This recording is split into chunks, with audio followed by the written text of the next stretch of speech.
I'm Larry Mastropieri, broker, owner of Florida Homes, Boca Raton Realty, here located in obviously Boca Raton, Florida.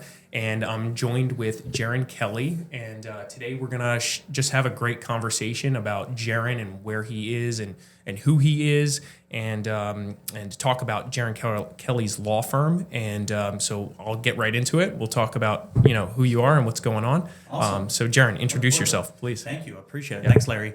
Thanks for having me. My name is Jerron Kelley. I'm a lawyer, real estate attorney. I'm one of the partners at Kelley Grant and Tanis, PA. We're a local real estate law firm here in Boca Raton.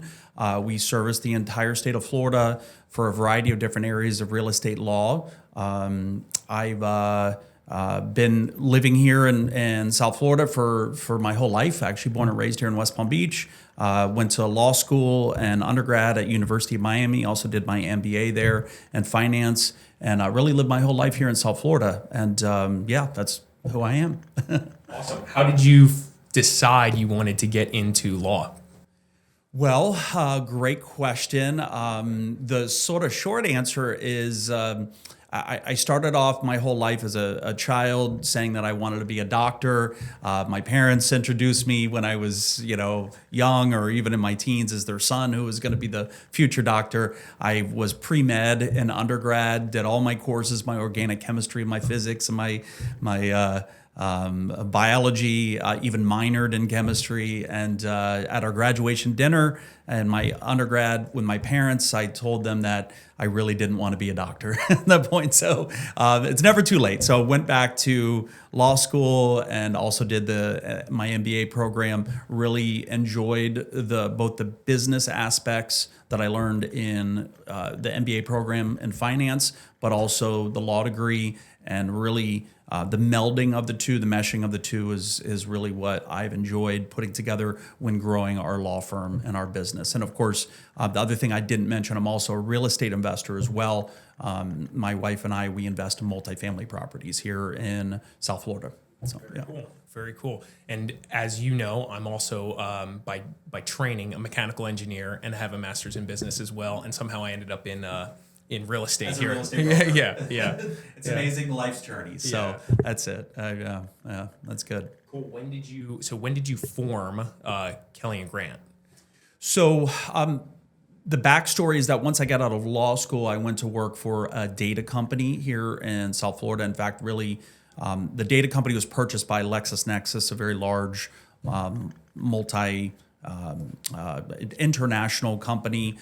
So I worked there between those two companies for about 4 years, and then moved on to another cancer research company where I worked in-house. So I was working in-house for these corporations for the better part of 6-7 years. And then after that, I started our law firm. So that was in 2010. So we've had our law firm now for 13 years. My partner and I have owned it for that time. And then we've just brought on a partner who's been an associate of ours, Kelley Tanis, and we're making her a named partner. And we're going to be announcing that soon. So maybe this podcast is the official announcement of that. There you go. When I heard you say Tanis, I was like, oh my gosh, there's another Kelley partner. Tanis, cool. She's wonderful, and she's been working with our team for about 7 years, and she was an associate and worked her way up.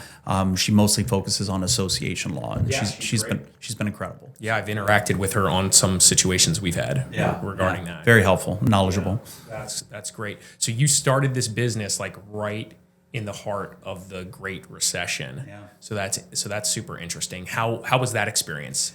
Yeah, so it was very unique, and especially looking back on it, the trajectory of our law firm and what our practice areas are have changed significantly. So in the very beginning in 2010, when we opened our firm, really the only business in real estate, certainly here in South Florida, but probably throughout Florida and probably the better part of the nation, were distressed home sales.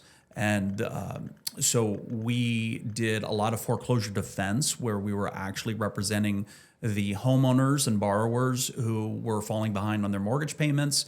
We were able to keep them in their properties for a significant amount of time while they explored different options, which included loan modifications, short sales, sometimes deed in lieu or cash for keys, or sometimes even if it was really bad, a bankruptcy. So we probably at any given time, we had about 100 paying clients that were paying us to help defend them in the foreclosure actions. And we were also doing some other areas of law along with that, like I said, bankruptcies, the short sale transactions, and things like that. But we were definitely more focused on the consumer side, the borrower debtor side of the equation there. That changed with the market. So a couple things happened around 2013, 2014. The market certainly got stronger. Prices started to increase and properties appreciated. People had more equity. The economy got better. And also the wave of foreclosures really slowed down. We saw the writing on the wall pretty quickly, and we went ahead and definitely changed the focus of our law firm at that point. We stumbled into evictions actually from doing the foreclosure defense, because many of these properties weren't necessarily the homesteaded properties or the primary homes of these borrowers. A lot of times they were investment properties. And something fascinating actually happened.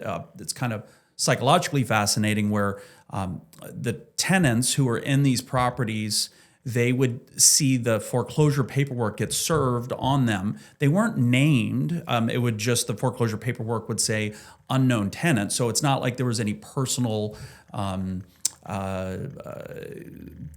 issues or anything affecting their credit, or they're being named in civil litigation that would make them upset. But they were just upset that the homeowners were not paying their mortgages and that they were still demanding rent from them.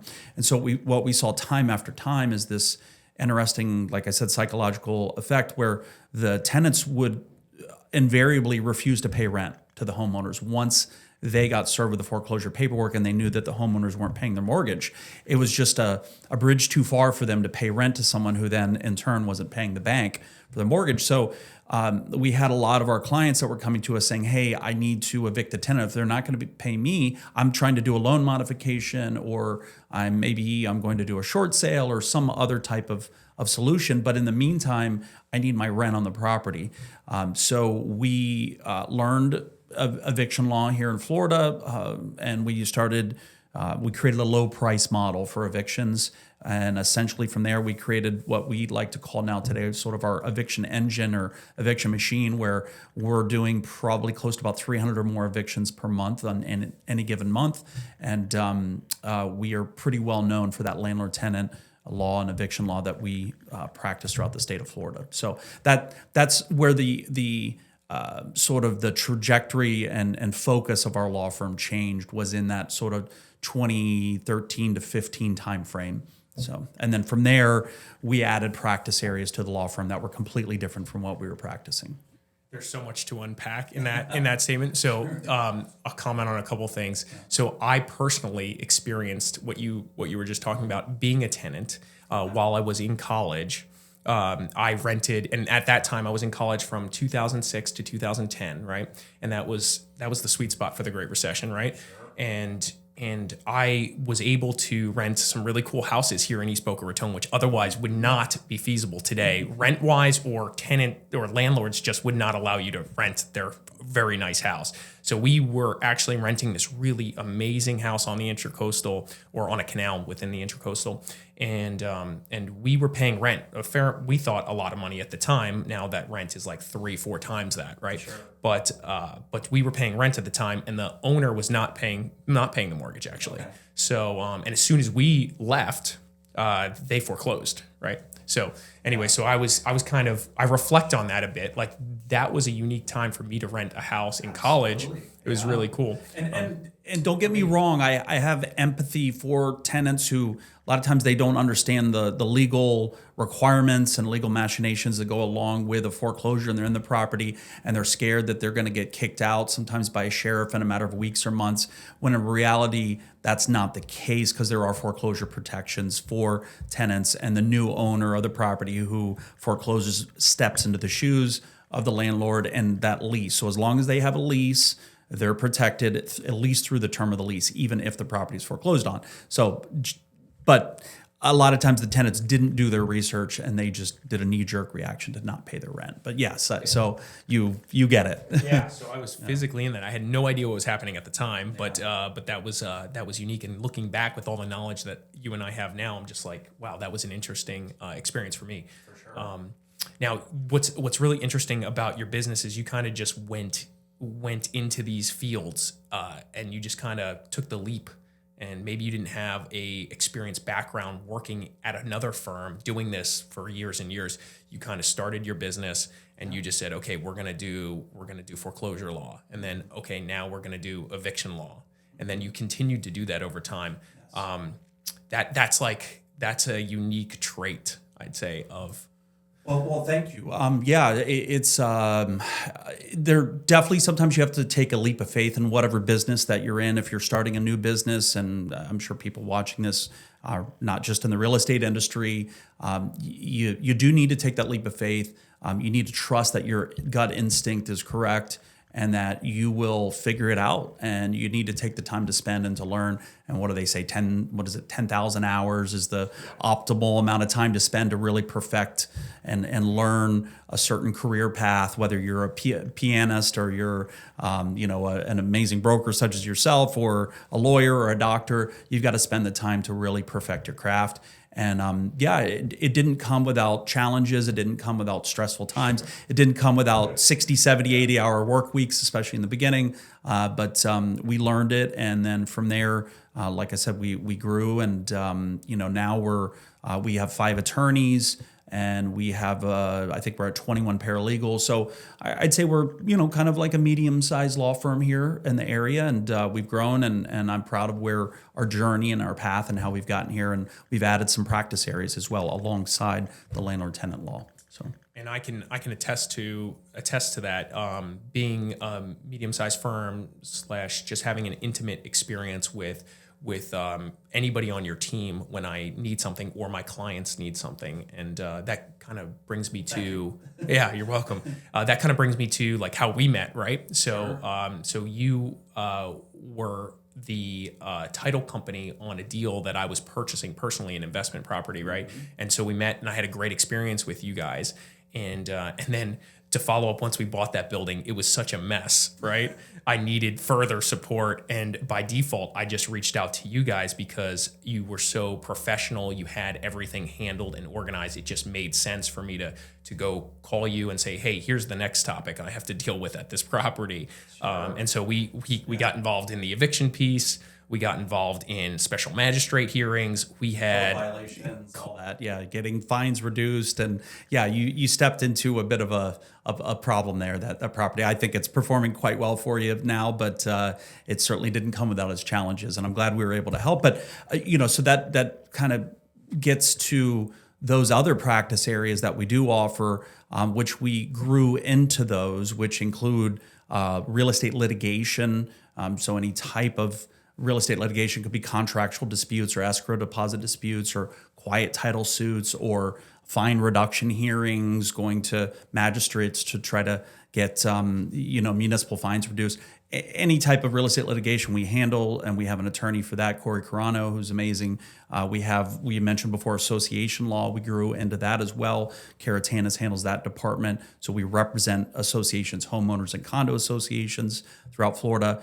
We have a wills, trust, probate, and estate attorney, Brett Halpern, who's great as well. So a lot of our clients need that kind of attention for estate planning and making sure their legacy and their the needs that they have are addressed for when they pass, to make sure that's a smooth transition. And then we mentioned the evictions, and then also I spend actually now the majority of my time in our title and closing department. So we grew that for the last about 7 or 8 years from nothing to now we probably have about 100 transactions in process at any given time, both small residential deals as well as large commercial deals, multifamily, large commercial refi shopping centers, any office, any type of closing that we handle. So all of that was sort of evolved from really, I mean, you can see the evolution from the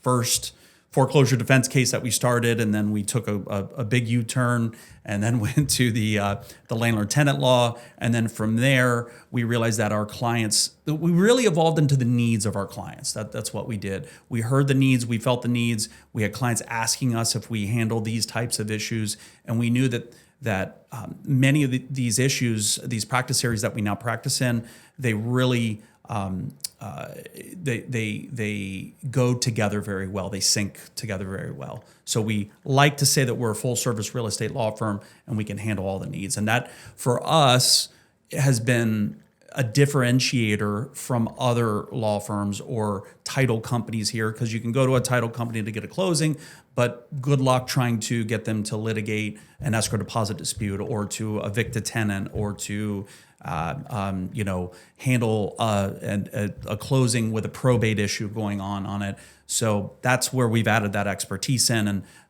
really that's what we feel that our differentiator is to our competitor attorneys that are out there. So yeah. And I do a fair amount of volume here. We've probably done, you and I don't know, or you and or myself and the firm, Kelley and Grant, we've probably done hundreds of transactions together. And over those hundreds of transactions, I've used pretty much, or my clients have used pretty much every arm of that, right? Probate, evictions, litigation, special magistrate. And as a client, I've used almost all those services as well as a real estate investor here. So, and I would say that speaks to each one of your people on your team here are really good, frankly, and they treat people well, and it keeps me coming back. And that synergy of all that happening at the same time, as you mentioned, if I bring a client to do title work and we have an issue, it's just solved in the team, right? And that's so efficient for all of us because everybody's collaborating. If you bring in Corey because of some litigation issue while Angie's doing title as an example, then we all are collaborating together. It's super quick, super efficient, and the deal gets done pretty well. Yeah, I think most people do not want to have to use multiple vendors if they can avoid it, and if they can just use one vendor, whatever that service level person is. For example, if they want to come and they want to broker their home, that's great. But then when let's say they buy an investment property from you, you find them an awesome, amazing investment property, and then they want to see if you can rent the property out and serve them that way. So they buy a beautiful home in East Boca. Well, can you put a tenant in there? And you can do that. They don't want to have to go use another agent for that if they can avoid that. Or development deals or projects like you handle. If they can have a one-stop shop for their brokerage, renting, development needs, that's what they're looking for, in which you solve those problems. Yes. Yeah. Appreciate that. Yes. Yeah. Yes. That is the services we offer. I would also say I've been impressed at your level of connections within the local area, right? Just if we need to handle something that's maybe outside of the scope, you know the right people to put us in contact with, and we solve that very easily and efficiently as well. And so I'd like to just communicate that to everyone as well, just because I've had good experiences in that situation, whether it's for example, like you just mentioned, this is why this came into my mind, development related litigation issue, right? In some cases, knowing the right people in the cities or another attorney that might be on the other side of the deal, that's really helpful, right? So you can see it in the gray in my beard. That's one of the benefits of getting older, is I've had 20 years of legal experience and 40 plus years of living here in the area. But also it's having a high volume of clients as well, because we do work with so many clients, not only in the closings, but on the evictions, and 300 more evictions a month. We have a lot of clients coming in and out of the firm. So I like when I see that clients are working in a certain area, like maybe it's someone who owns an air conditioning company. I'm going to talk to them. I'm going to ask them about their business, and maybe I'm going to give them a try as well. It's important to have a network of individuals, even if they're not directly in your business. Those vendors can really come to be helpful in the future, not only to yourself, but also to your clients. Because that's another thing that I've learned is when you're in the service business, like I'm in the service business. So yeah, am I a lawyer? Am I in the legal business? Sure. But in the end, it's all about service and service levels. one of the key things is I want to make sure that my clients are staying within my orbit, so to speak. And the way to keep your clients in your orbit is to be a resource for them and to make sure that they have you have the answers to their questions and you have the solutions to their problems. And those solutions sometimes can just be as easy as a referral. Hey, I know a great electrician, and yes, here's their contact info. I personally use them, or I know a great roofer, or whatever the case may be. So yeah, your and network. I know you have that too. So you've got a great Rolodex. Not that anyone uses Rolodex anymore. Again, that's the gray in the beard. Yeah, your network locally here is super strong, and that's been immensely helpful, I think, for your investment business, the real estate business, for your clients as well. The other thing I found really valuable in when I'm seeking counsel is speaking to you.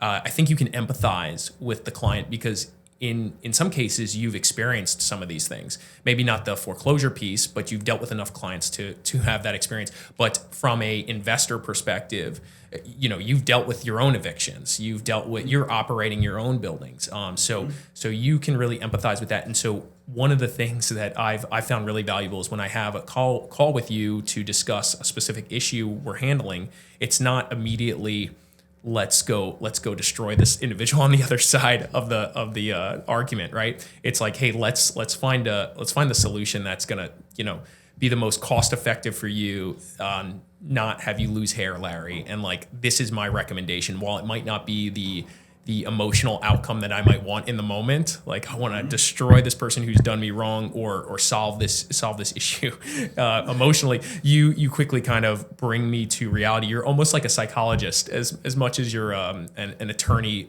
ready to litigate, able to do it, and will do what the client wants, obviously, but within reason. But you're also like, hey, I think that approach might not be the best outcome for you, right? And so right, yeah, and that's one of the many hats that we wear, again, in a service business. And I know you wear the same hat, which is the psychologist hat.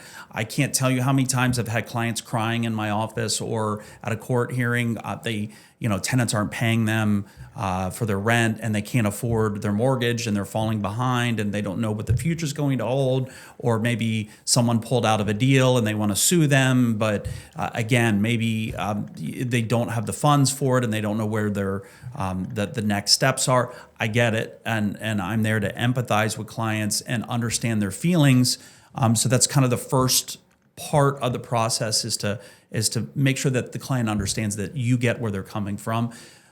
And then from there, you need to have a logical conversation. And where does logic lead us? And let's talk about the different possible outcomes, the costs involved with that, the time frame involved with that, and how likely that outcome is to happen. If we sue and we litigate for the next 2 years on a major litigation case, what is the cost and expenses? Are you going to be able to recover attorney's fees and court costs? What's the likelihood of winning versus maybe let's see if we can settle up front. Let's see if we can come to let's have a conciliatory conversation, maybe with their counsel or maybe with the person on the other side that they're wanting to sue. And yes, sometimes it is not to our benefit, but I'm okay with that. It's never about any one case or any one transaction or any one situation.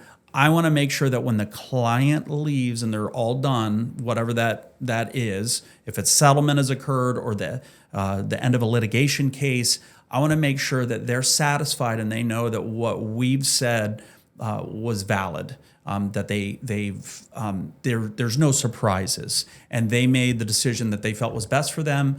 Whether the outcome is exactly what they wanted or didn't want, they feel that they got the services and the representation they needed. So that's the most important thing to me. It's never about the money, because in the end, really, if we have these satisfied clients, they're going to go refer us on to their friends and their colleagues, and you just create a referral network that keeps the business coming in, and that's really important for anyone in the service industry. I know, same for you, I'm sure. I like to say, we're playing for the long term here. I'm relatively young, 35 years old, right? And I'm here to do this until I'm not here anymore, right? So game. that's my focus. That's your focus. I think that's why we bonded early on. Sure.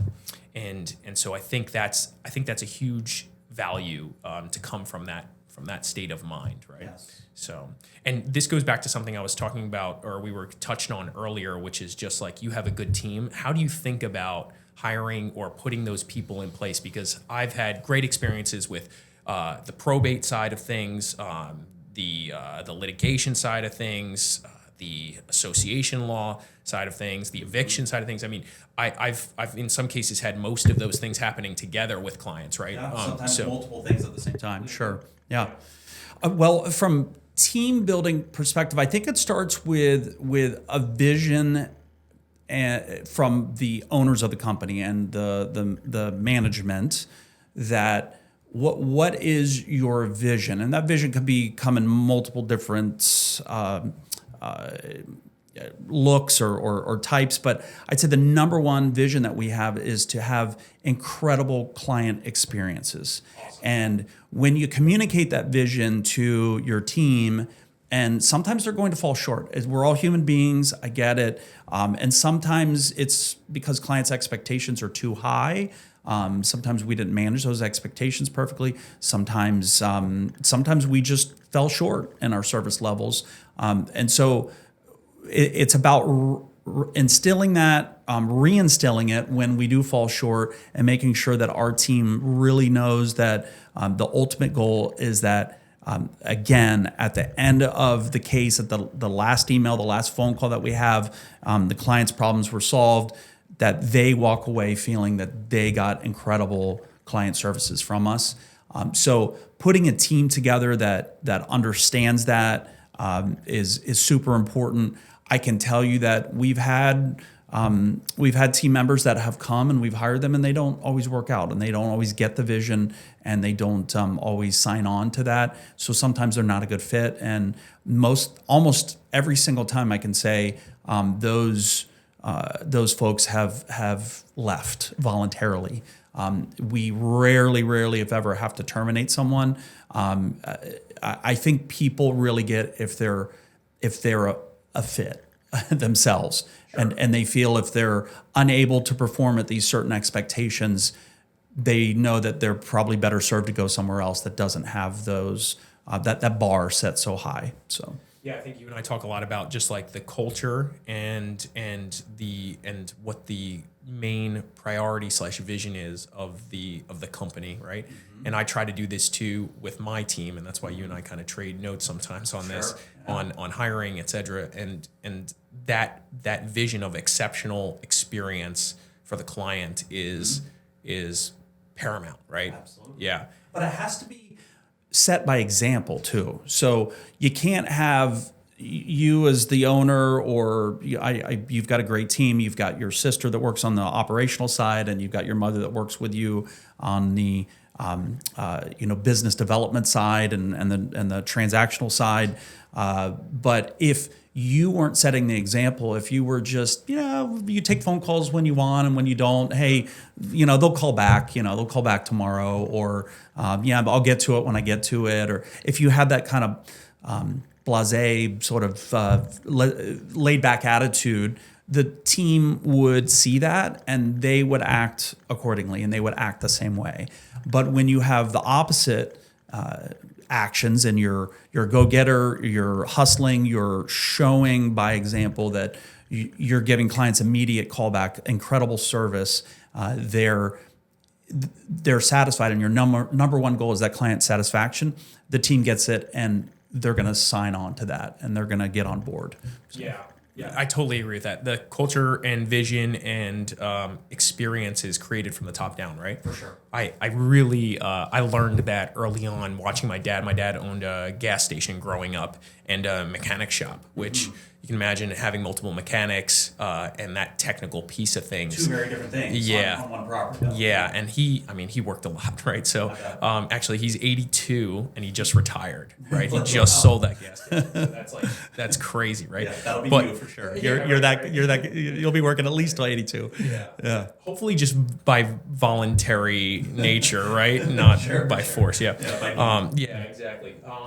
So he worked a lot. His focus was always like quick communication, quick response, handling the customer's needs, and making sure everything got done to a standard. And he was always there, working hard. And man, the employees, the amount of respect and appreciation they had for him, because he'd be in the trenches with them. Like he'd fix a car, His hands would be dirty at the end of the day. Yeah. Yeah. He's not just popping in to collect the money and leaving and saying, hey, I'll see you guys next week. Yeah. And that type of leadership is really, it's kind of rare these days, I think. Right. Yes. And maybe you don't have to be like as in the weeds as he was, but on some level, being in the weeds with your team, working, especially if you're an owner operator, right? Like you are, like I am. You're at the office every day. I'm at the office every day. We're working alongside. We're servicing clients. All of that is what you and I do. And if you're in the weeds with the client or with the clients and the and your employees, there's that level of trust and respect that's built there. And I think that's like the follow up, the trust between your employees and the trust between employees and clients, and you and clients, right?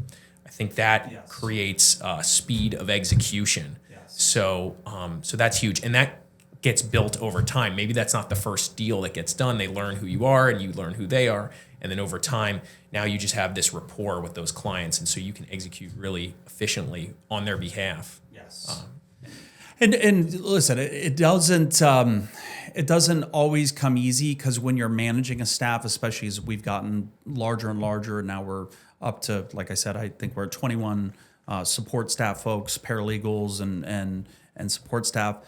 It's time consuming. It can be emotionally taxing. It's not just always smooth sailing, because you have at least 21 different personalities. You have people with different varying needs, emotional needs, and you have to deal with each person slightly differently, because there's so many different personalities and personality types. You can be more direct with one of your team members, whereas maybe with another team member, you need to be a little more empathetic and understanding, a little softer and gentler in your approach to giving constructive feedback, or giving sometimes even discipline.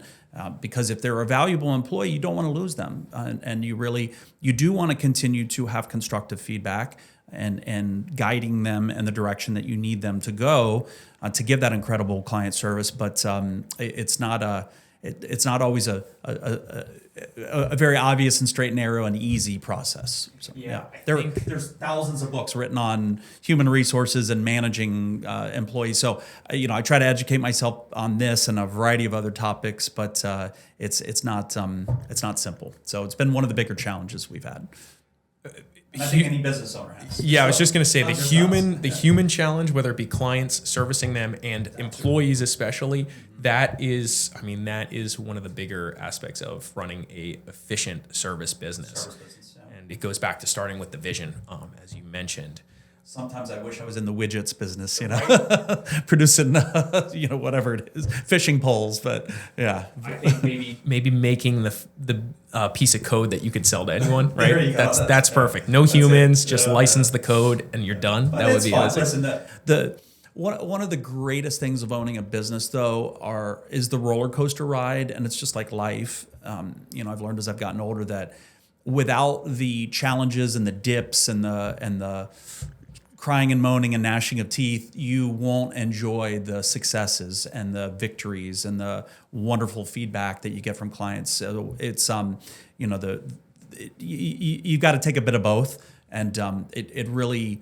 I love the challenge. I won't say every single morning I wake up and say, "Oh my God, I can't wait to get in the office and and take on this this employee review today, or discipline this this team member." No, that's certainly not it. But in general, I really do enjoy owning a business and a service business, and it's been a fun ride so far, and the ride's far from over, I hope. So yeah.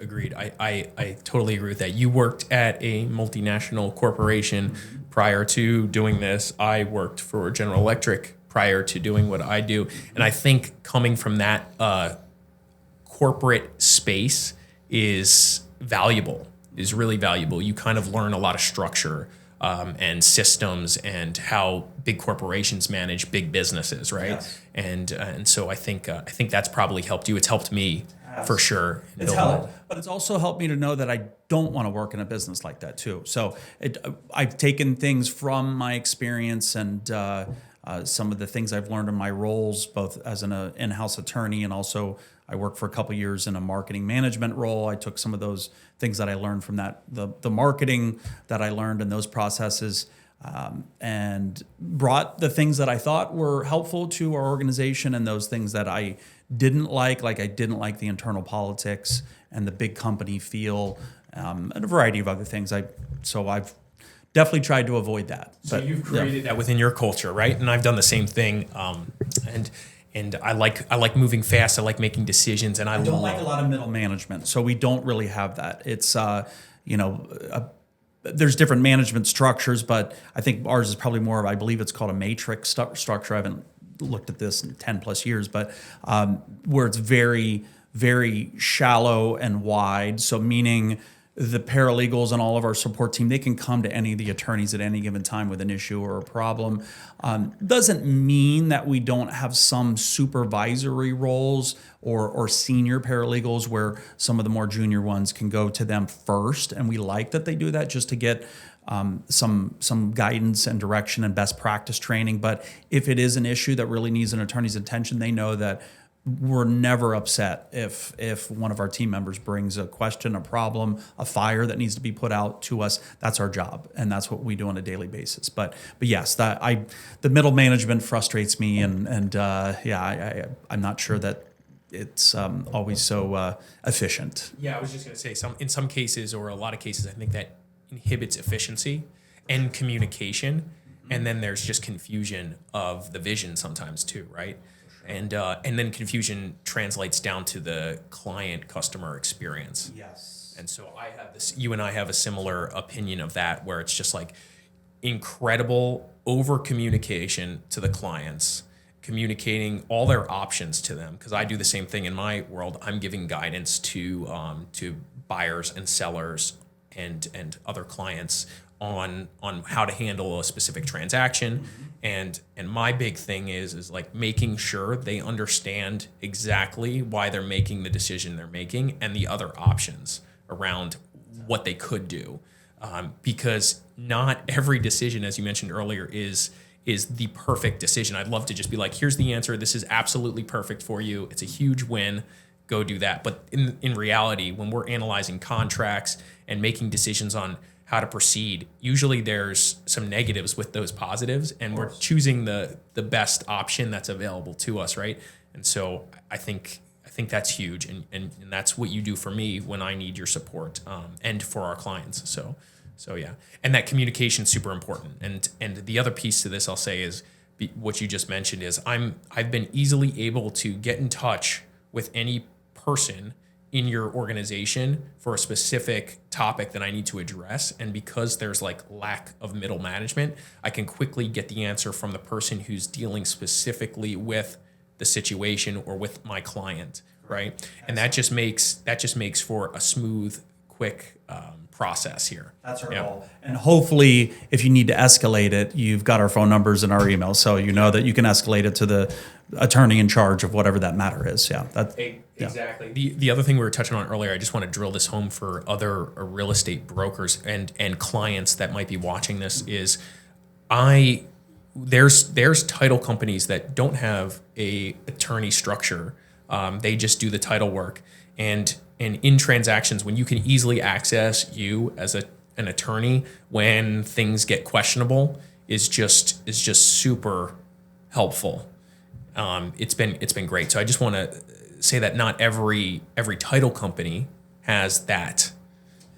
Many aren't attorney-owned title companies, first of all, and even if they are attorney-owned, maybe there's one attorney in the title company, and maybe that attorney, maybe they have a good amount of experience with transactional work, but when it falls outside of that and gets into, again, some type of litigation issue or any of these other areas that we've talked about, it's outside of their comfort level or field of expertise, and then that can become problematic. I think when I analyze risk around like making a choice on title companies, I think about, okay, if I need an attorney and it's a simple thing, right? It's just something that you're going to take 5 minutes on, or somebody on your team, another attorney is going to take 5 minutes on and solve it.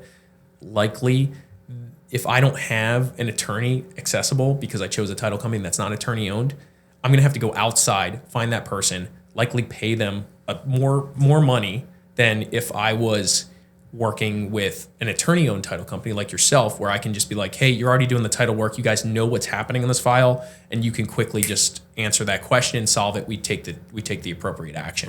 Right. And from our perspective, and my perspective as one of the owners of the law firm, certainly if someone's sending me business and they're sending me closings, and they have an issue that they need to speak with, let's say, our litigation attorney about for a half an hour or an hour of time, I'm likely going to waive those attorney's fees that ordinarily would need to be charged for something like that, because listen, I want the incredible client experience and I want them to come back. And it's a win-win. It's a win for the realtor or the client, and it's certainly a win for us because we're going to leave with happy clients and happy realtors, and they're going to come back to us, we hope. Yeah, I didn't want to say that on your behalf. I wanted to let you communicate how you. But it's true. Yeah. It's how I think of things. Is I always try to put myself in the shoes of the other person. That's been one of my main mottos in life, both on a personal level and a professional level. Is if I was in their position, what would I want to see happen? And if that's what I think I would want to see happen, then I try to make that happen. Sure, and that's empathy at its core, right? Sure. And so I've seen that happen many times for me with my clients. You guys have helped solve little lien issues for me real quick. And in the end, that is way more cost effective for the client who's choosing your title company over a non-attorney owned title company or someone else maybe even. Because if there's an issue, you have the support, and less stressful too. Yeah. Again, you don't have to go shop around for other services. So we're on the same page with that. So from my perspective, that's why I gravitate towards your team as an example. So yeah, the next thing I wanted to kind of bring up that we were like talking about earlier, and which I find super fascinating, is how you built your systems within your company. You and I talk about the communication thing and how our systems support that. We've had those discussions many times together, and how you do it, how I do it, and not just communication systems, but even your marketing. You mentioned you were working as a marketing in the marketing space. Yep. Texas, sure. Yes, exactly. So I think you took some of that and you really executed on that with your company here. And I found it super interesting, the pay-per-click models you use and stuff like that. I just want you to speak on that a little bit. And sure. Yeah. So I'd say, first of all, the landlord-tenant side of our business is one of the core drivers. So those evictions, because it's such a niche area of the law and so few attorneys specialize in evictions, because in reality, an attorney who's going to dabble in an eviction and maybe do one eviction a year or every couple of years, they're probably going to need to charge their client an hourly fee for that, or some significant flat rate fee, maybe $1,500, maybe $1,000, maybe $2,000. We've seen any variety of that out there. Whereas we've created a low price model starting at $195 for our evictions, plus the filing fees and court fees, which then adds up to $435 when you take the $195 that we charge plus the other fees involved. It's about $435 for a one-tenant eviction. Clients love that. Investors love that. Our landlords that we work with, whether they're what we call mom and pop landlords that own one property, or we've got clients that own thousands of properties here in Florida, they like that model. And we've taken that low price model to bring in clients that are satisfied clients. And then from there, we do our best to market and inform them of the other services that we offer, so to cross-pollinate across our law firm. And I'd like to say it's been pretty successful over the years. We've we've gone in some different directions over time and how to do that. But clients who maybe they own properties in an association and they're on the board, they will start using Kelley and Tanis for our association law and have the board managed and or represented by Kelley, for example, or again, our litigation attorney or our wills, trust, probate, and estate attorney, our title and closing work. Maybe they didn't know that we do title and closing work in our law firm, but once they find that out, they're satisfied with their services, they start using us. And then how do we get our landlord tenant business? And that drives a lot of the business that comes in. Well, a variety of ways. One of those ways is a pay-per-click model. We advertise, and in fact, we're right in the process of revamping that a bit with a company right now to update that. We had that running on cruise control for probably a good 7-8 years. It brought in a lot of leads and a lot of the current clients we have. Also, our educational efforts. So we do a lot of classes throughout the year on a variety of different topics. It could be anything from 1031 exchanges for investors, or Kelley is putting on an association law class next month. I also put on, and my partner put on, a lot of landlord tenant boot camps, which are 3 credit hour classes. We do those in the realtor associations here in South Florida. We also do them in other brokerages, other organizations like NARPM throughout the state. And as an attorney, I find that a lot of realtors and clients and investors, they really like getting education from attorneys. And then that's one of those things that we can give first, is the education. They get to know us, they get to see our faces, they get to have a comfort level with us and see that we have knowledge and expertise and we know what we're talking about. So from that, we've gotten a good amount of business as well, referrals and clients that have come in and that have stayed with us for years. And I'd like to think that we're pretty well known here in this, certainly in the South Florida area, but even throughout the state of Florida, for those, first of all, those landlord tenant services and those eviction services. But from that, we've branded ourselves as a full service real estate firm, which we really are. So that's really the driver of the growth to us. Sure. And then also property managers. I know many property managers. I obviously own about 100 apartments here in the area, and I know many property managers that I've spoke with that utilize your services as well. And they absolutely love, as you mentioned, the low cost structure, but also just the efficiency of that, right? When they need something, there's a simple form they fill out, they're guided on how to do that, and the instruction is really simple. And then you guys go ahead and take it over, and they work. My property manager works really well with your team. Obviously, now he's your property manager as well, right? So, yes. Yeah. So I've taken him on, but yes, we work with a lot of property managers throughout the state, hundreds of them, and some great ones, and especially some great ones in the local area. And we like to make it as efficient and easy for them and all of our clients as possible. With, like you said, with the intake form, we have it online. It takes a client maybe 5 minutes to fill it out and upload the documents. And then we email them throughout the process, and we're available by phone as well. They'll get an assigned client manager paralegal that will be assigned to their case. So they always have someone to speak to, answer their questions. And then the paralegal obviously reports up to one of the attorneys in the law firm. So if there are problems or something that needs to be addressed, that attorney also chimes in.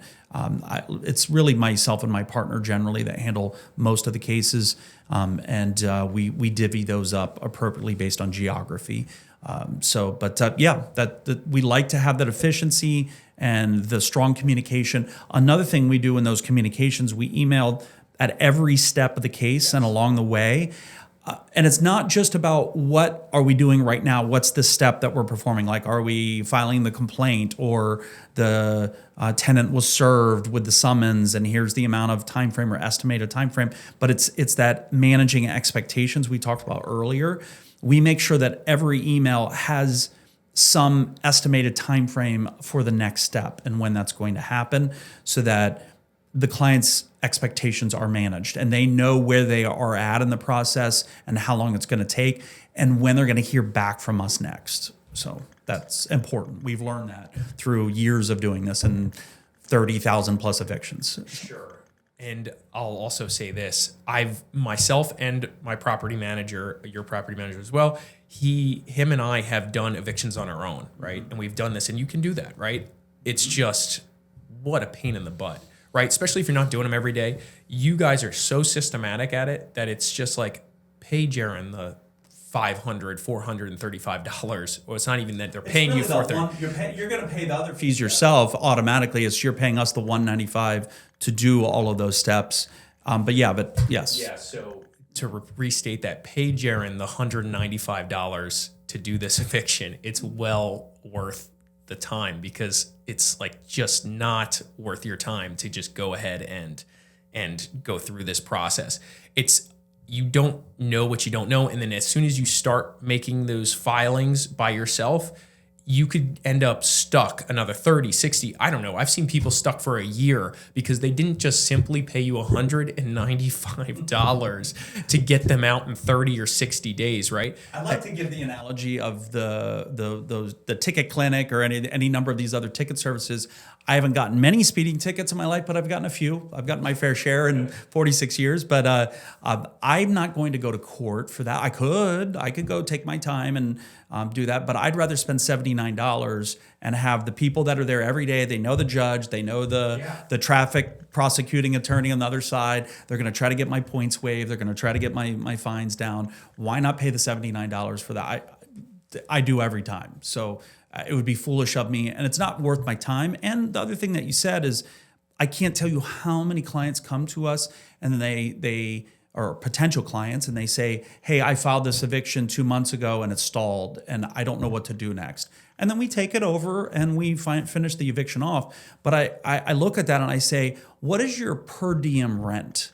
So, let's say they're renting a property for $2,500 a month divided by 30, or let's make it easy, $3,000 divided by 30. Well, that's $100 a day that they're paying. And you've just lost, let's say, 4 or 6 weeks of time that you shouldn't have lost. Do the math. You've just lost maybe $4,500 by not paying the $195. But I try to not tell the clients that, because they're already not in a happy position. But Sure. but when I do have potential clients that come to us and say, well, why wouldn't I file this myself? Then I give that explanation. You can, I'm happy to do that, but here's what I recommend. Exactly. And as a broker, sometimes I get them before they go ahead and do it on their own. I'm just like, just go do it this way. This is the right More answer. efficient way, for sure. Yeah, absolutely. Yes, and I've had experiences where with you, there was one deal that was a little bit more complicated, and I had to physically go to court with you. Mm-hmm. And I walk in to court with you, and every single human in that building knew you, right? Because you right at Palm Beach County, so like you have a rapport with everyone there because you guys do so much work within that.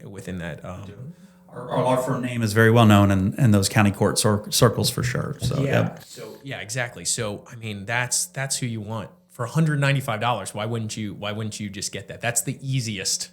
Not all decisions are that easy, right? That's an easy decision from my perspective.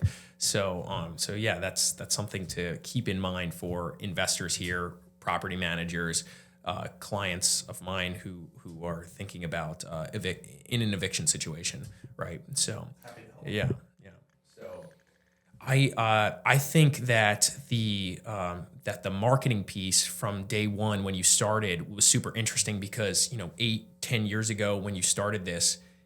More than that, 12 years ago, right? 13 years ago at this point, when you started this, pay-per-click and some of these marketing tactics were not as prolific as they are now. So you, in my opinion, were ahead of the game for sure in getting set up there. Like just the pay-per-click model was very new at that time.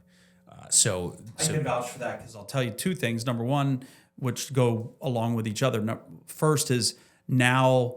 Whereas before, maybe we would have one, maybe two other competitors for the pay-per-click, which for those of you who don't know, if you go to Google and you type in a search, let's say you look for a plumber near me, you'll see at the top plumbing companies that want to advertise, they will pay Google to be at the very top of the page there. Oftentimes it's above the natural search results, on which are SEO optimized. That's the other term for it. But the pay-per-click is at the very top, and they're advertisements for plumbing companies, and they'll have a little ad that says right next to it. But I used to only have maybe 1 or 2 competitors in any given geography.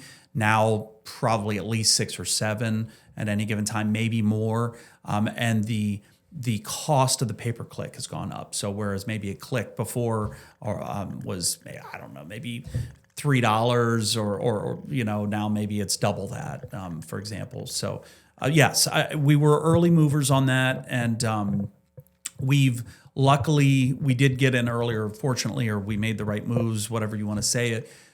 So now we're less reliant on that. Sure. Now it's again. We're doing other methods, which I explained earlier, the cross-pollinating, the education, and also just really educating those current clients on those other practice areas that we have in the firm, and networking and word of mouth. It's really important. And I'd say the next step for the future, for where we're looking at, is things like this, like YouTube videos and podcasts.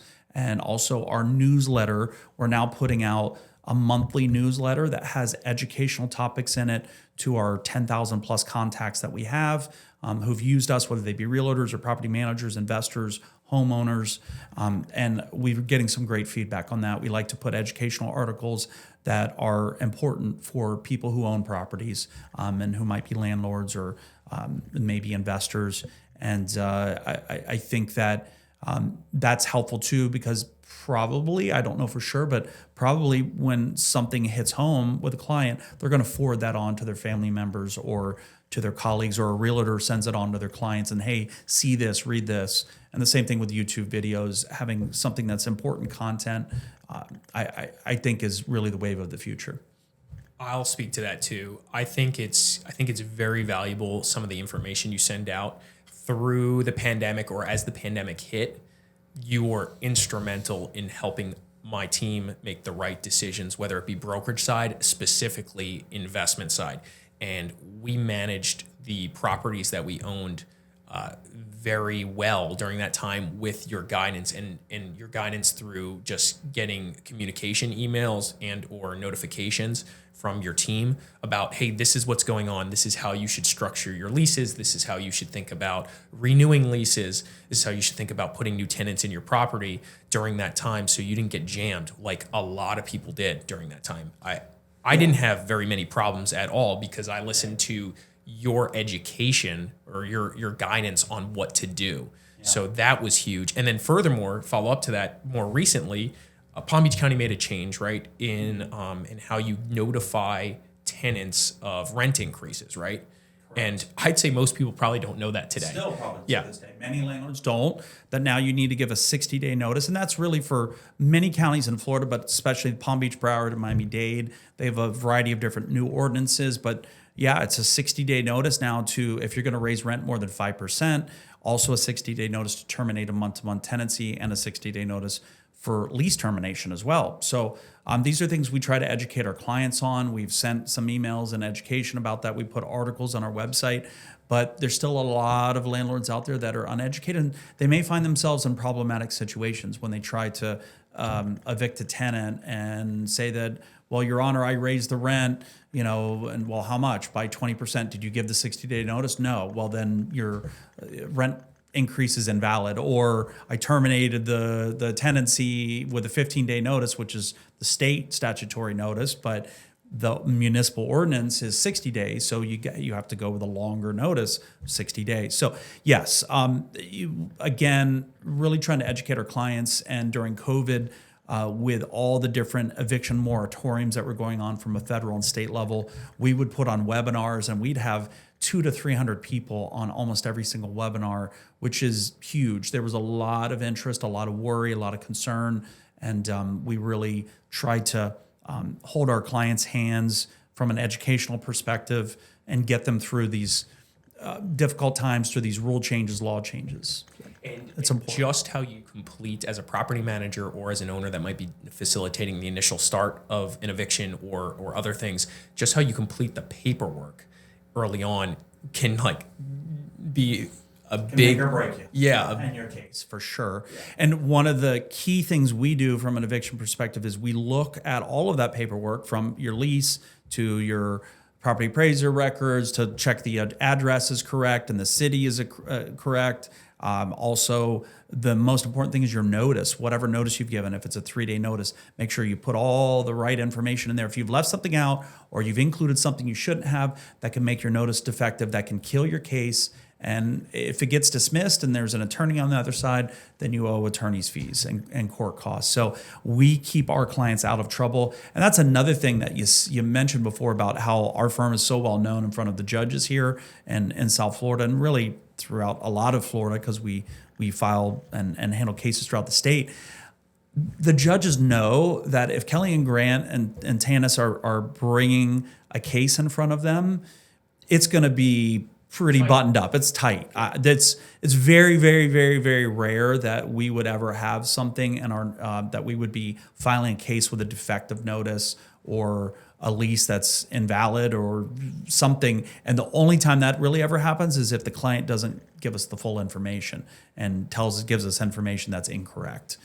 Like they don't tell us that there was another lease signed after this lease that changed it. We've had that happen once in a while. But other than that, I think judges know that they don't even really look through our paperwork for the most part. They just move forward and make their rulings. So in general. And I can speak to that. I mean, we've submitted 3-day notices or other documentation, sent them to your paralegals and your team, saying, "Hey, here we're proceeding," and your team might be like, "Hey, let's just file another 3-day. Yeah. Let's wait the 3 days with this updated documentation, so that way there's no problem. It might be questionable, we might get away with, might not. Why would you risk that? Redo it." And we leave it up to the client to make that decision. If you have some issue in your notice that might make it defective, but we strongly recommend that you do the right thing and serve the new notice in most cases. So yeah, exactly. Yeah. Cool. I mean, we beat that to death, right? But that is hugely valuable. Working with you guys on the eviction side. The next things before we get into maybe more deeply into the real estate investing discussion, because we kind of went there already a bit, but from a business perspective, what are you guys looking to do 5 years from now? Where do you see yourself, and how do you think you're going to get there? On a beach in Tahiti with a rum runner in my hand. I'm also the type of person that I realize I've watched people that I knew before me retire, and grandparents and parents, and I don't think that's for me a pure retirement where I'm idle and watching TV all day. It's just not me, and it's not who I am. So my long-term goal, whether it be 5 years or 20 years from now, is really to continue to grow the firm in some different directions. Generally the same direction, but maybe we add in a few other practice areas if necessary. Who knows? Maybe immigration law. I've been thinking about that for a little while because a lot of our investors are foreign investors and they may need some help. That's been sort of on my mind. But in general, just continuing to grow the client base of the firm, continue to the growth throughout the rest of the state. We're obviously very well known in South Florida, fairly well known in certain other areas, Tampa, Orlando, Jacksonville. But I really want to continue to grow our services in those other areas, especially because I'll give an example. Someone may hire our services to do an eviction in Jacksonville, but when it comes time to sell their property, their realtor or they may think, "Oh, well, I need to use a local title company." Well, why do you have to use a local title company or law firm? We handle transactions throughout the state. We are able to have clients sign their documents via remote online notarization from the ease and comfort of their own computer. We'll send a mobile notary to your house if you don't want to do it on your computer. We'll have someone bring the paperwork to you and notarize your documents right there. You don't even need to go into a title company. Or we can do a mail away where we email the documents or print the documents for you and have a FedEx return envelope, and they can go do it on their own at their own timing. Those are examples, but I really want to continue to drive that growth throughout the rest of the state of Florida and make sure the clients know that geography and distance is not an issue. Just, we're in the 21st century here. We're in 2023, and I think COVID, one of the good things from in our mutual business, and certainly my business that's come out of COVID, is that the work from home, the trust, increased trust in technology. For example, in Florida now, e-signatures on even legal documents is much more common. Zoom hearings, the majority of my hearings still throughout the state are on Zoom, and it's so convenient. Why do we have to go get, pack up our stuff and go drive 45 minutes to a court hearing and wait 30 minutes in line and then drive 45 minutes back after we get called up and have a 5-minute hearing? No reason for that. We can just log in on Zoom and our client can log in and they can testify. So all of these technological advances that we've made as a legal industry, but also as a society, really want to stay on the cutting edge of that. Not every title company has that cutting edge technology to allow you to sign remotely from your computer online, right? So I can speak to that. I can speak to that because I've dealt with other title companies for other transactions, and not always do they offer that. So I think that's a unique ad that you guys have, and you've always been up on the tech. For example, the pay-per-click early on when it was not really well known, and now same thing. I think your tech and systems are highly helpful to doing deals more efficiently. So we try. Yeah, we try. Me too. And you and I have talked in depth about that because we both appreciate and love systems quite a bit.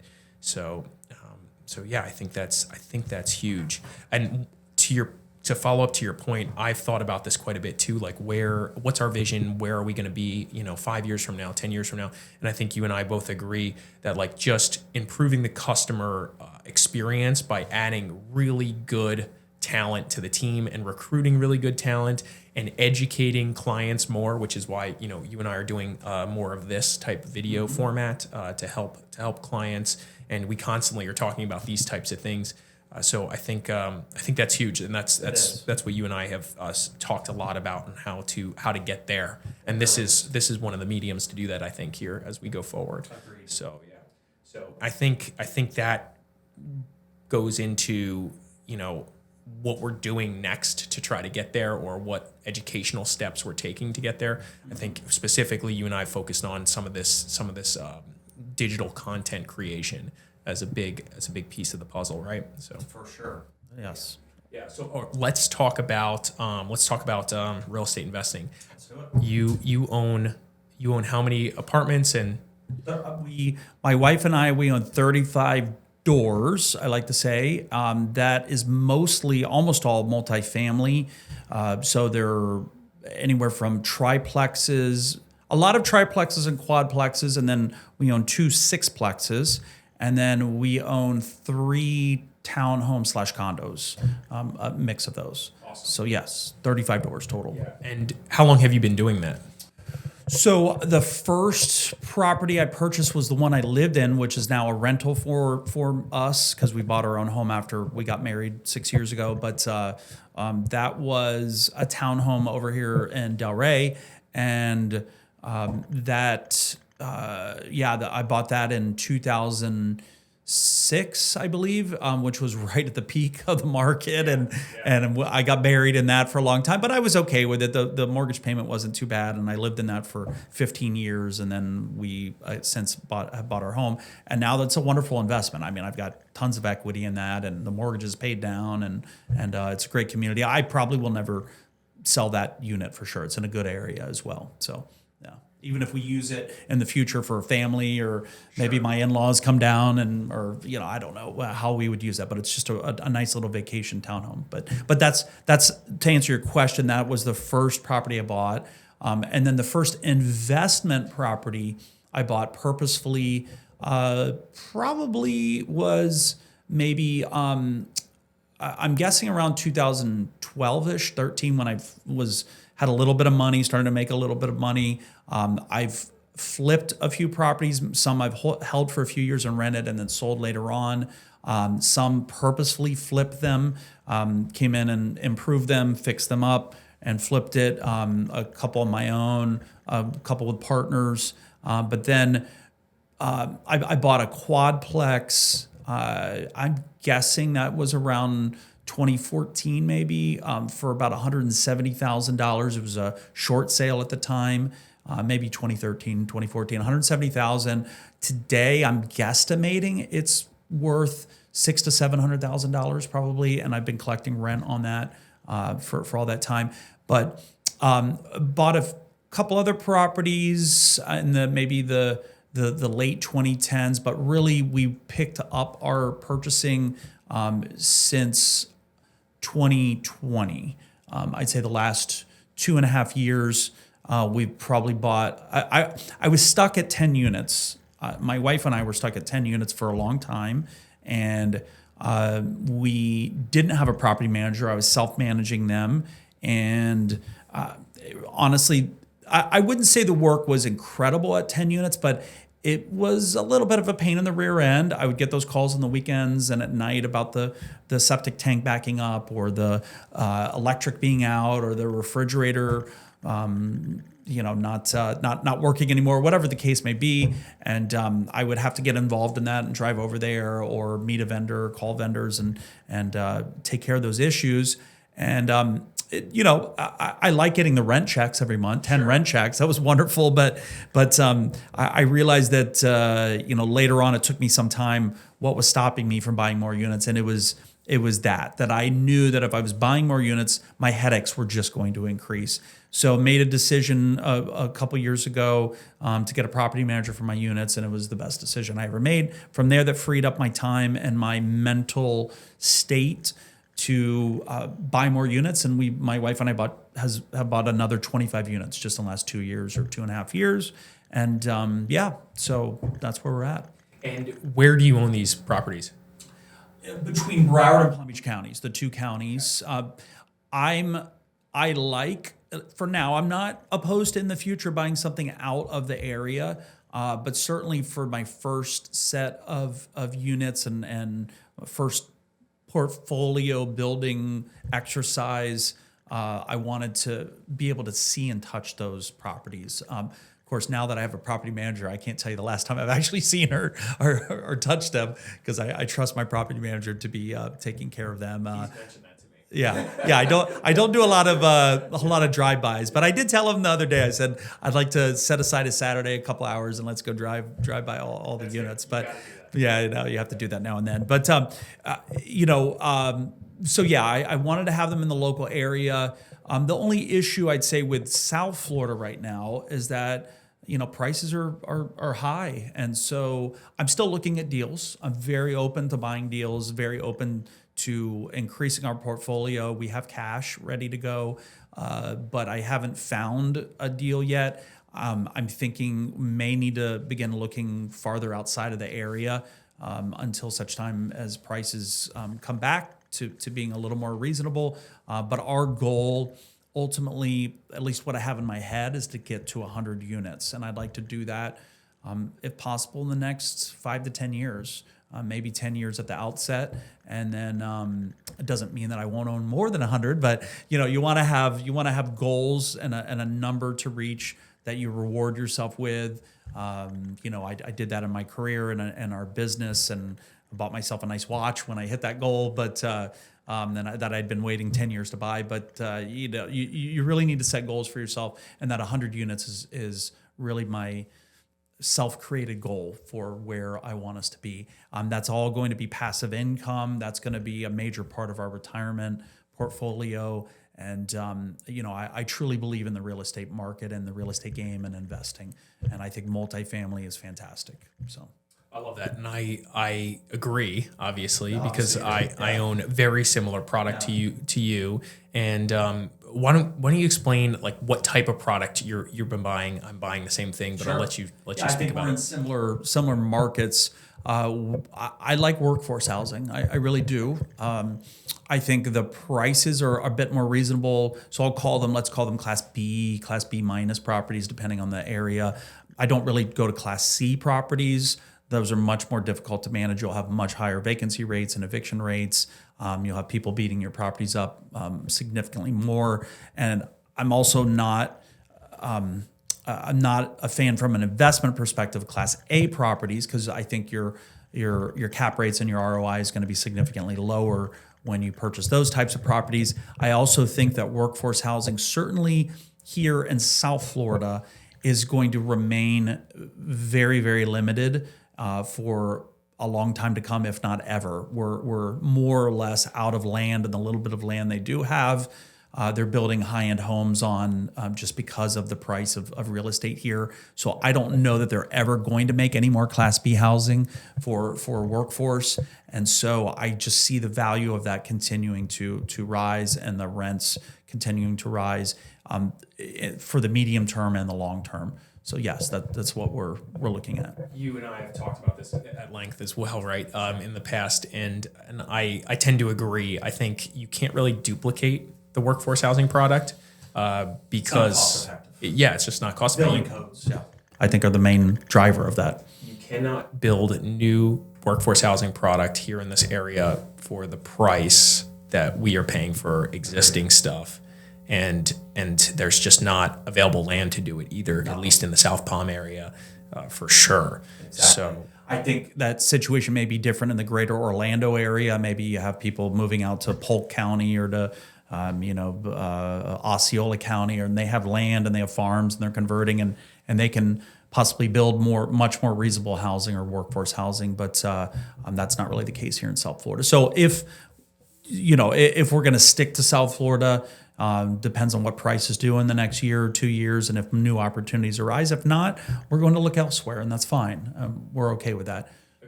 Agreed. And I think elsewhere in the country, you might be able to build more cheaply than down here because most of the construction here is all concrete block construction, which typically is more expensive than, say, like a wood frame or even tilt-up construction or whatever other methods they're using to build elsewhere in the country. So I think that's a key factor too. It is. And with the warm climate, wood frame, termites, there's all kinds of issues with that, hurricanes. So and I to an extent, I get the housing rules, the code rules, and the increase demands that they have. But on the other hand, maybe they've gotten a little extreme in some areas, which drives up the cost of housing. So possibly.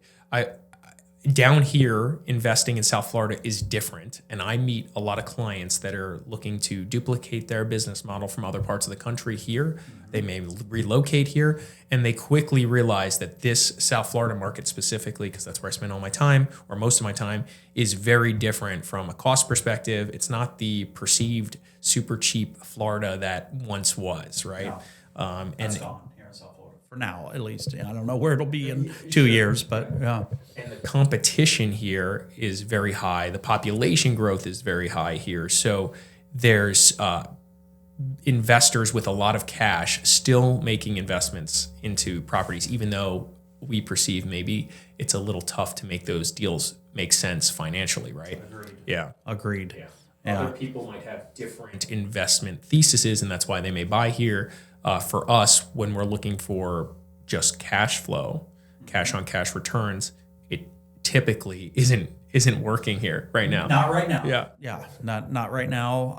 I haven't seen a lot of great deals come across my email and my desk, but hope maybe that'll change, and I'm open to that. And again, if it doesn't change, then I think we need to look for a different part.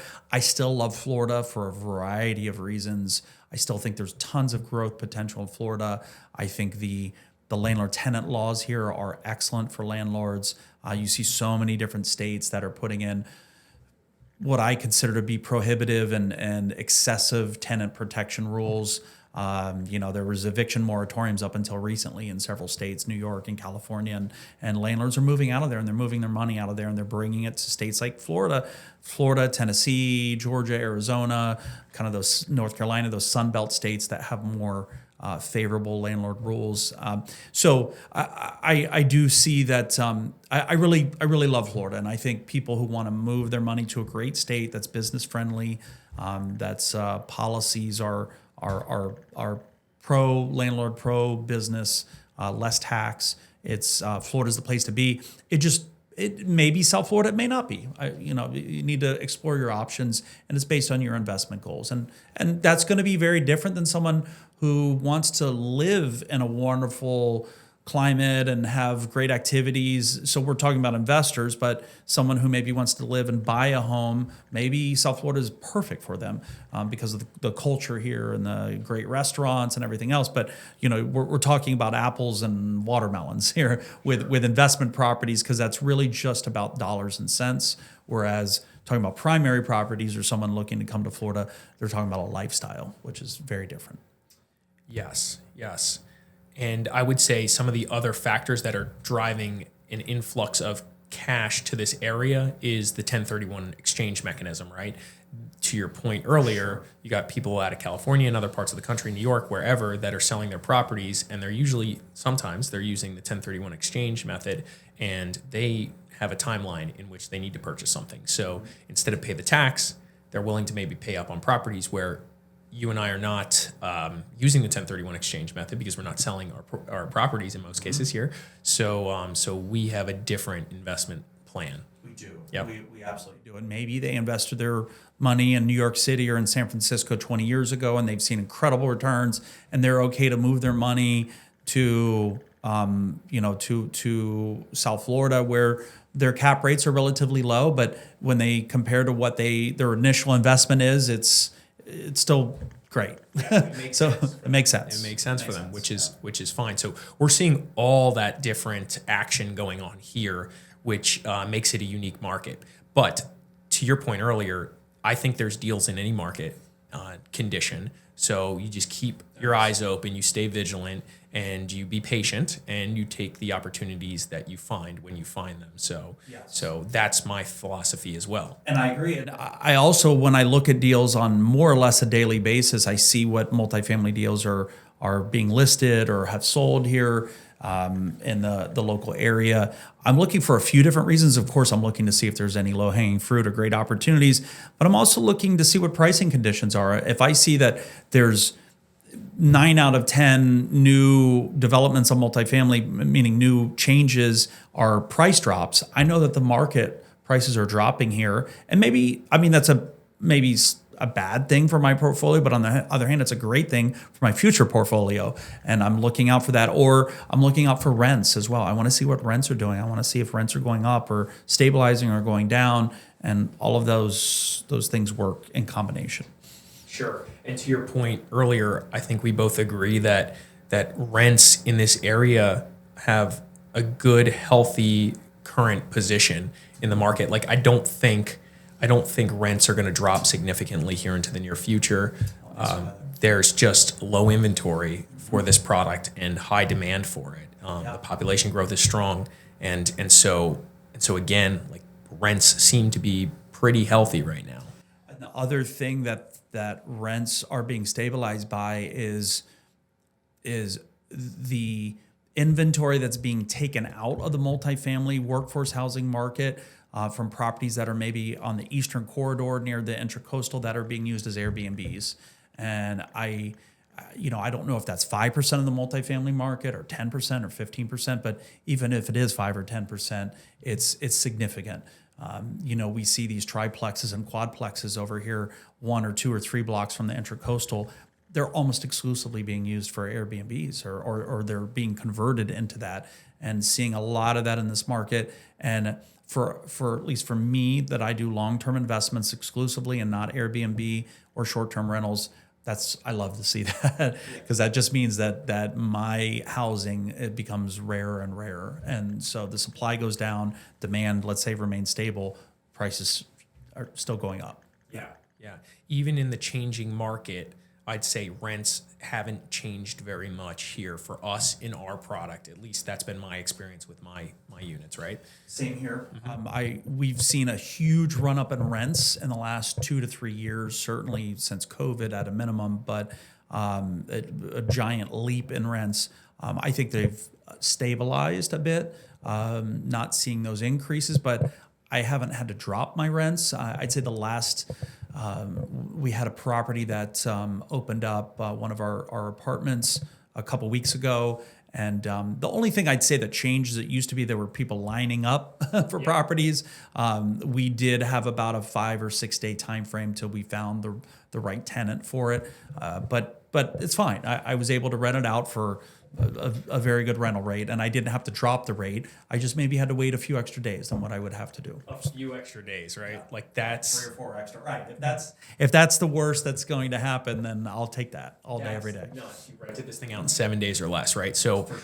so and same for me. We've stretched on some rental asks here recently, and we sat on the market for maybe 2 weeks, maybe 3 tops, right? So to rent a place in 3 weeks or less is really fast for the biggest number we've had in some of our buildings. So Yes. it's just hard to think that that the demand is gone altogether. It's not. It's just not. Yeah. No, it's not, for sure. Yeah. So speaking of that, how are you thinking about your investments? Like, how do you think about buying a new property? Like, what metrics are you using? Yeah, so I start with when I'm just looking at, let's say I see 5 or 10 new properties that are maybe being listed in Broward and Palm Beach County a day. What do I do? Well, I'll look at some of the interesting ones. The first ones I look at are the structure. I like CBS. I like block. I'm not so big on frame. I don't like houses that are from the 1920s or 30s. All I see is repairs and price issues. So I'm looking for maybe housing that was built from the 70s, 80s, or 90s, for example, and they're concrete block. They're not going to have old pipes that are rusting from 50, 60 years ago. So I first look at that. I look at the pictures. Then I dive down a little bit into the numbers, and I look to see, is it a triplex? Is it a quadplex? Is it an eightplex? Is it a sixplex? And then I obviously do my quick calculation of what's the price that they're looking for per unit, per door. So if it's a quadplex and they're asking $800,000, I can do the quick math and say that's $200,000 per door. I already kind of know in my brain what I think rents should be. Things can change depending on the geography because there's micro markets, of course. So if the property's right on the intracoastal, I know that it's going to demand a premium versus if it's in the middle of a not so desirable area, it's going to not demand a premium. But I'll take a look at that just to see if I want to explore even further and spend more time on the property. If I think it looks interesting, then I'll kind of do the 1% rule, which is sort of just a general number I have, which says that if, let's say, you add up all your gross rents, because I'll look to see what the rents are for each unit and what they're at. And then I'll kind of estimate, what do I think, let's say a 2-1 should rent for in this area in Lake Worth or in Fort Lauderdale, and see if I can possibly raise the rents a little bit. Because I've got, at least I've got a general knowledge of a range of where rents should or could be. If they're way underpriced and they say they're currently $900 and I know they should be $1,600, then I see value in that. And then I'm going to run my quick numbers in my head or on a calculator at that higher rental rate, let's say $1,600. And then if I let's say it's $1,600 and there's 4 units, I'll multiply it out. So what's that going to be? $6,400 per month. And then I'll multiply it by 12 for the year. And so if that's, let's say, I don't have a calculator here, but let's say that's $90,000 in rent for the year, but the property's priced at $1.2 million, that doesn't meet my 1% rule. So whereas if, let's say, it's priced at $900,000, then I'm right at my 1% rule, and then I'm a little more interested. If it's $800,000 and the rents are $90,000, then I'm it's not only meeting but exceeding my 1% rule, which is wonderful. So that's kind of a rough sketch of what I do in my head. Then if it comes to actually looking to spend time to go see a property, call a realtor. You've helped me buy a number of properties, multifamily. You've been wonderful with that. I'll want to plug it into a spreadsheet, or you have your team, which is amazing. You've got great data and great spreadsheets for that, where you plug all those numbers in, and then I look at other numbers. Your DSCR, your debt service coverage ratio. I want to make sure that's significantly above 1. 1.2, 1.3, 1.4. Lenders are going to look for that as well, as you know. And then your cap rates. I'd like to get a cap rate maybe 6% or more. That's kind of my general rule. But all of that changes based on different factors, based on geography. If I'm going to go buy a place up in rural Florida, I want a lot more than a 6% cap rate because the appreciation is not really going to be there. Whereas in South Florida, I might have a low cap rate. If I go into a deal, maybe I'll even consider a 5% cap rate, thinking that, let's say, a community like Lake Worth is going through redevelopment and I'm going to see the price appreciation. So I'm willing to compromise on certain things based on a variety of factors. But I don't know if that summarizes it well. Yeah, I think that's helpful for a lot of people. To your point, it depends on the location. Is kind of dictates what the return you're willing to accept, right?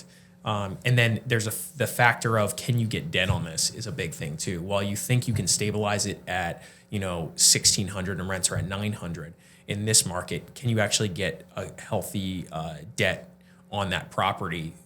Because the debt service coverage ratio is likely not going to work at 900, but it might work at 1,600, and the bank needs to be willing to be cool with that.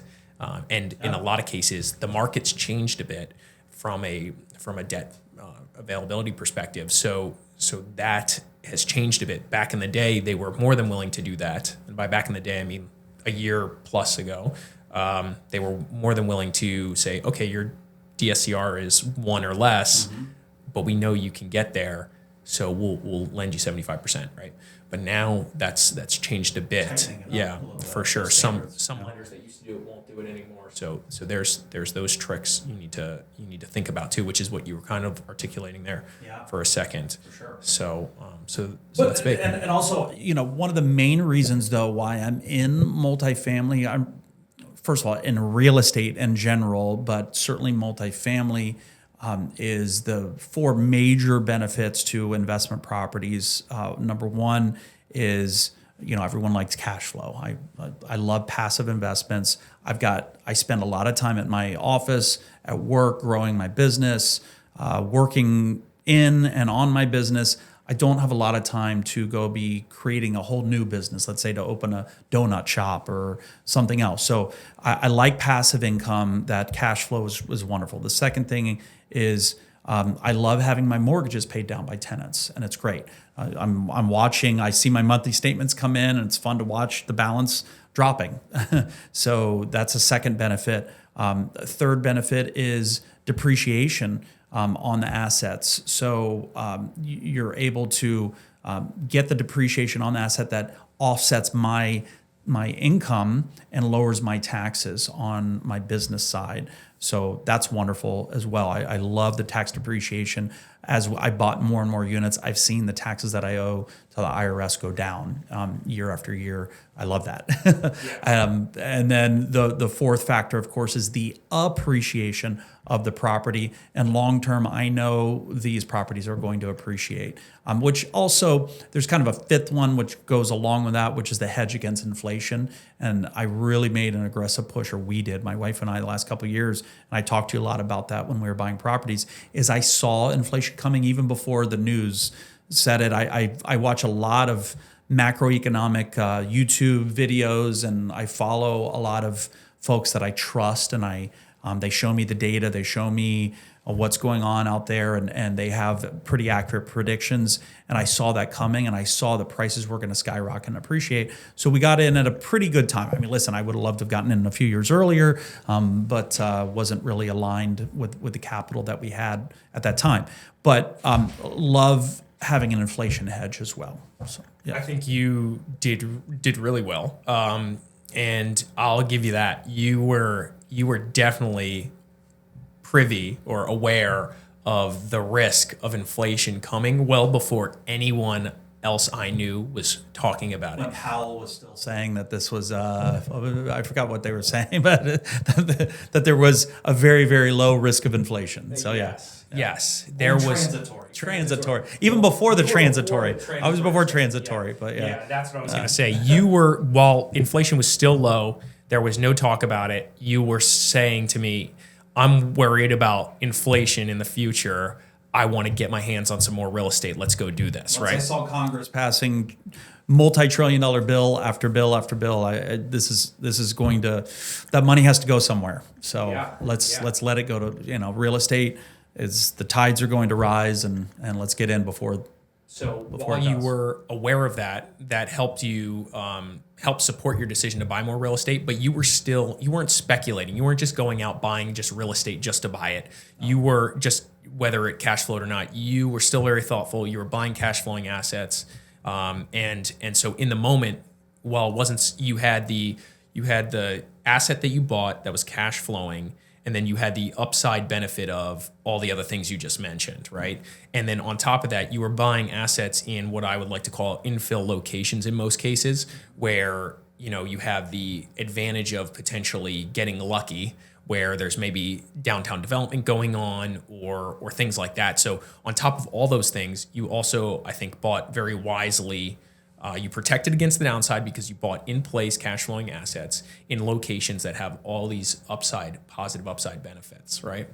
And I tried to, yes. And I tried to stay away from those areas that I think don't have a lot of upside and that really just aren't getting the investment dollars and the development that they could have or should have or whatever you want to call it. So yeah, location is important in geography. And remember there's markets like, the South Florida market or the greater Fort Lauderdale or greater West Palm Beach or greater Miami market, but then there's micro markets and micro targeting that sometimes even within, let's say, Lake Worth or Green Acres, there's even, neighborhoods within that I think will improve for whatever the reason is. So you kind of need to be aware of that. And to be honest with you, that's one of the limiting factors for me of investing outside of South Florida is that I don't know those micro markets, and I'm a little worried.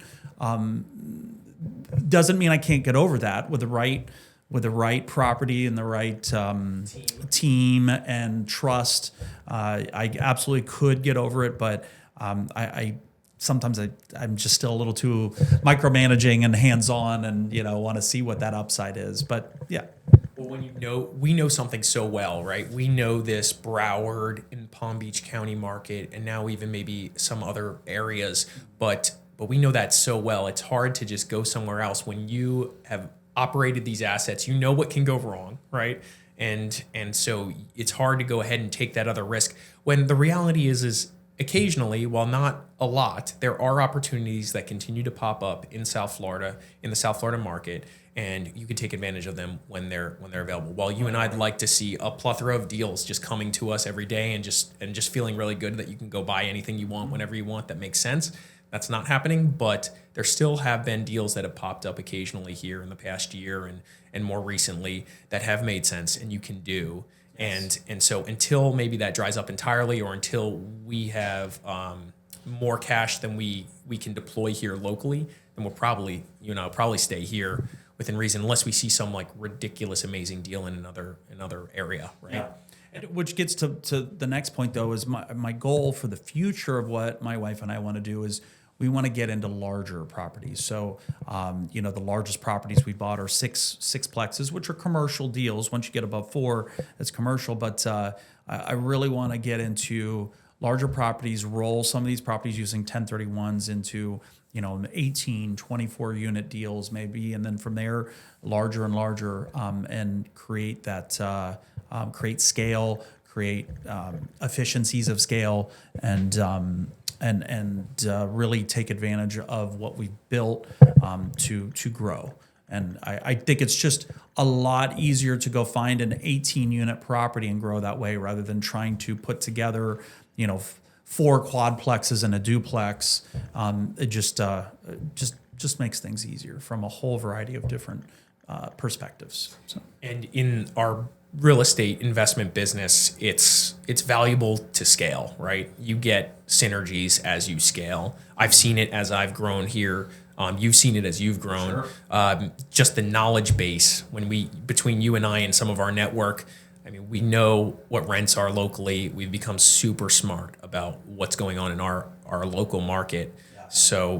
But besides that, there's a lot of other things, insurance and all these other costs associated with managing and operating buildings. It gets cheaper to a degree. Yes. Yeah. You can shop around a little more. You have more, certainly more leverage over some of those things.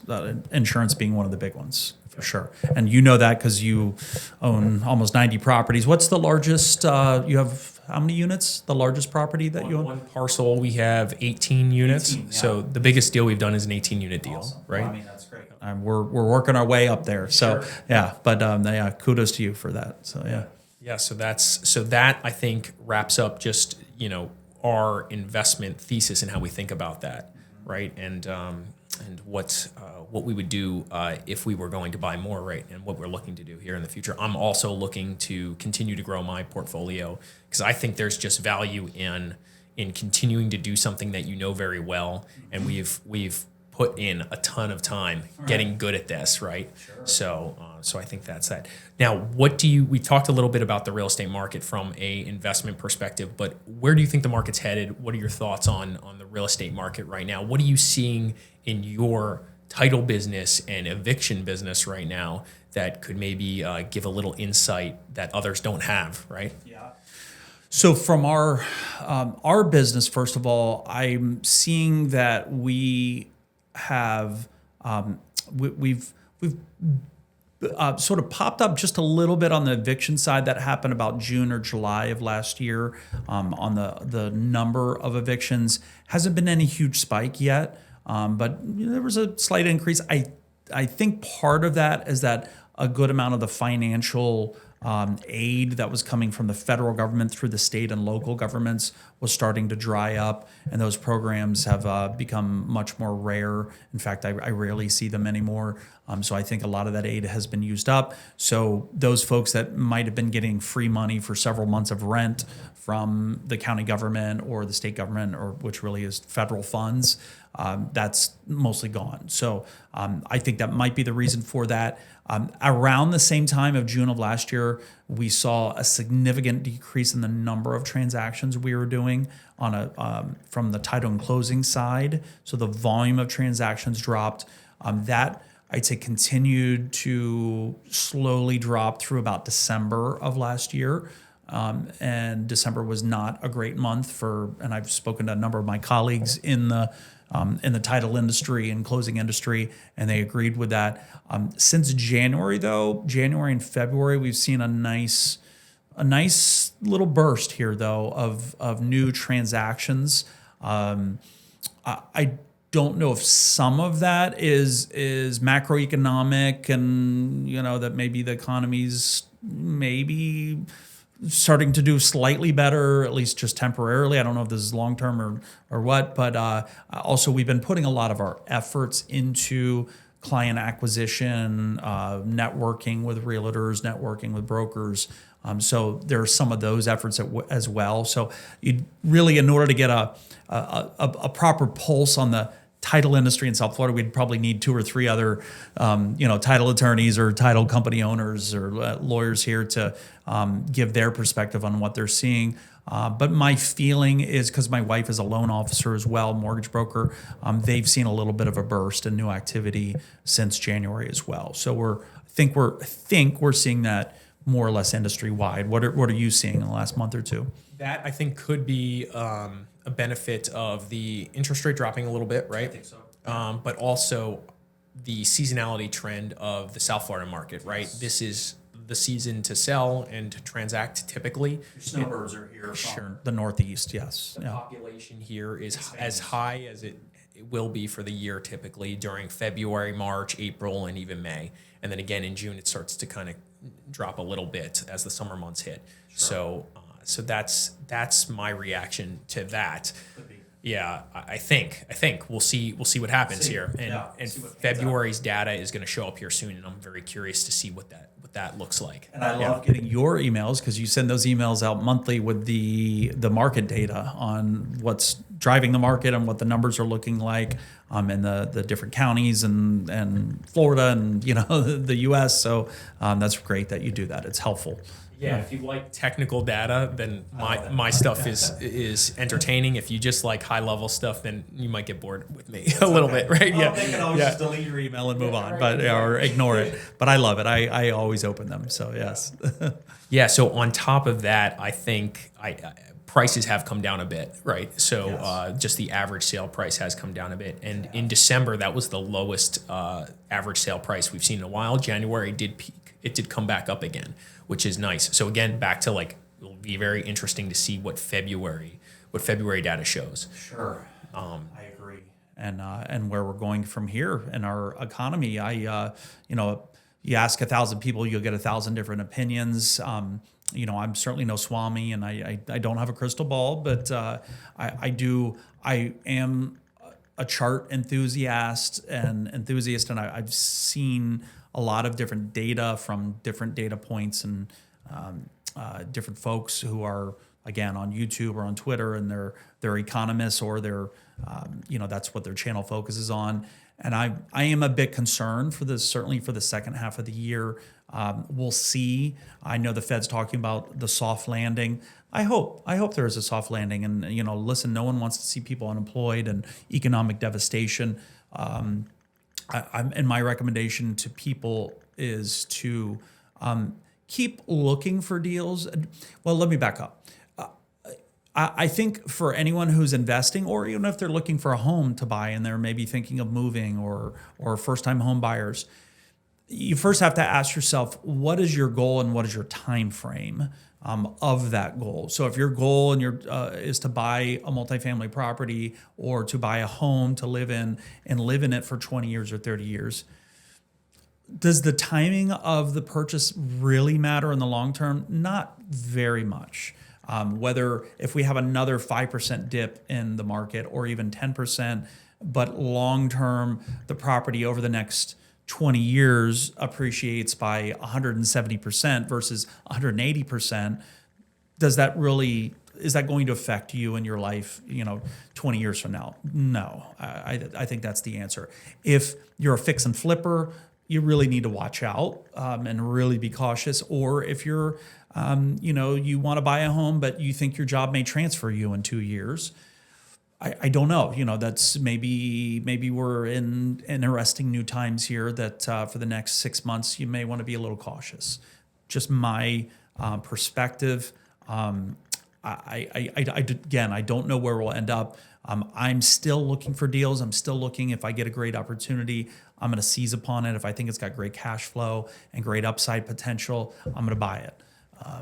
And yeah, I don't know if that's for everyone, but that's for me. I think from an investment perspective, if the fundamentals make sense, just like this is the same answer I would give any time, is if the fundamentals make sense, if you're buying an asset that has good returns on it in the moment, then it makes sense to do.